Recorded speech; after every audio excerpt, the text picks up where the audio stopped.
بسم الله الرحمن الرحيم ومن الناس من يعجبك قوله في الحياة الدنيا ويشهد الله على ما في قلبه وهو ألد الخصام وإذا تولى سعى في الأرض ليفسد فيها ويهلك الحرث والنسل والله لا يحب الفساد وإذا قيل له اتق الله أخذته العزة بالإثم فحسبه جهنم ولبئس المهاد ومن الناس من يشري نفسه ابتغاء مرضات الله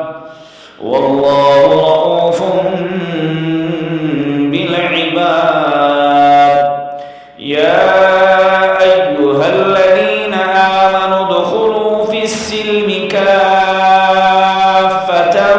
ولا تتبعوا خطوات الشيطان إنه لكم عدو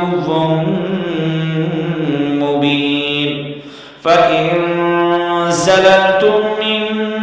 بعد ما جاءتكم البينات فاعلموا أن الله عزيز حكيم هل ينظرون إلا أن يأتيهم الله في ظلل من الغمام والملائكة وقضي الأمر وإلى الله ترجع الأمور سل بني إسرائيل كم آتيناهم من آية بينة ومن يبدل نعمة الله من بعد ما جاءته فإن الله